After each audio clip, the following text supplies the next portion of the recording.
Hey everyone. In today's lesson, we're going to take a look at how to find the domain and range from the graph of a function. Okay, the domain is the set of all of your x values as it relates to your function, and the range is the set of all of your y values as it relates to the function. Okay, the first one we're going to look at is a discrete function. For this, we apply list notation to find the domain and range. Okay, the first thing I can do here is just label all of my points, which will be helpful when we're looking for these things. So I have 1, 4, I have 1, 1, I have 1, -1, and I have -5, -3. Okay, so the domain is all of our x values from left to right. So our leftmost x value would be -5.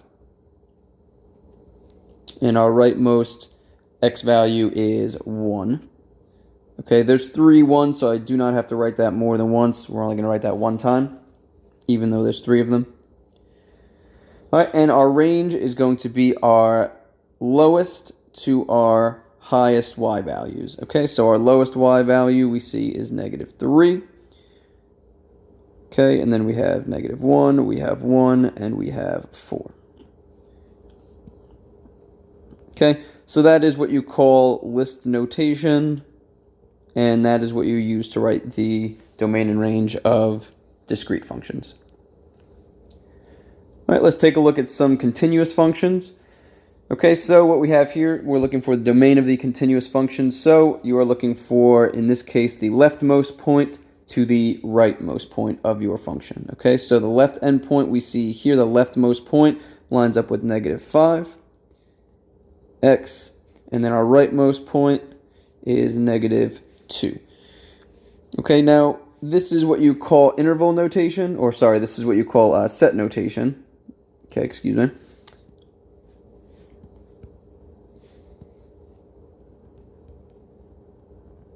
Okay, you can also write this in interval notation. We talked about this when we did sets of numbers. Interval notation is when you use the parentheses to write the domain or the range. Okay, so this down here is the interval notation.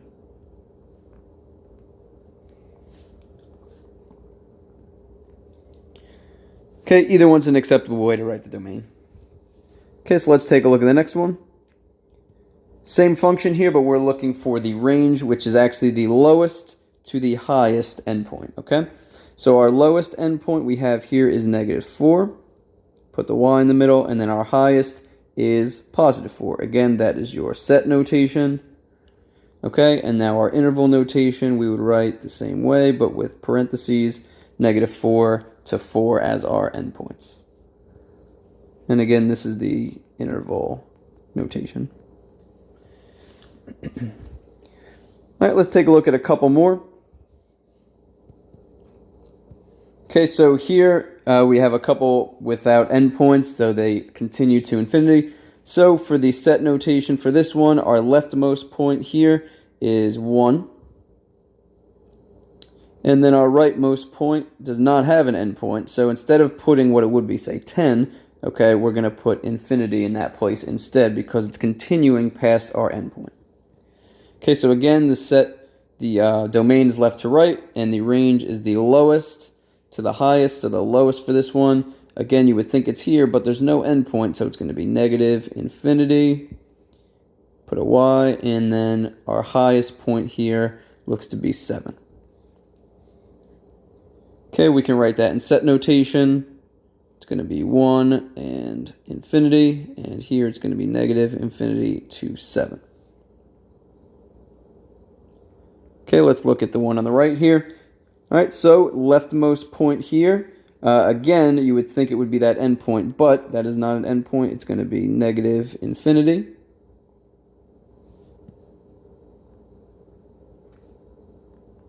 X in the middle, and then again on the right here, it's going to be +infinity because again, that is not going to have an endpoint. Okay, for the range, we're looking for our lowest points. You can see here that's about -6. And then the highest point for this graph, again, does not have an endpoint, so it's going to be infinity. All right, so let's go ahead and write that in interval notation as well. Okay, so that's going to be negative infinity to infinity, and then negative 6 to infinity. And again, these are all going to have regular parentheses because none of these are closed points. Well, actually here, this could be considered a closed point. So let's put a closed point on that one.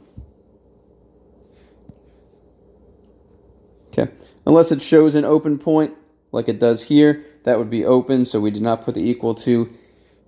In this one here, it did not show it, so we assume that that is a closed point. Okay, so that's some general idea of how to find the domain and range from the graph of a function in both set notation and interval notation.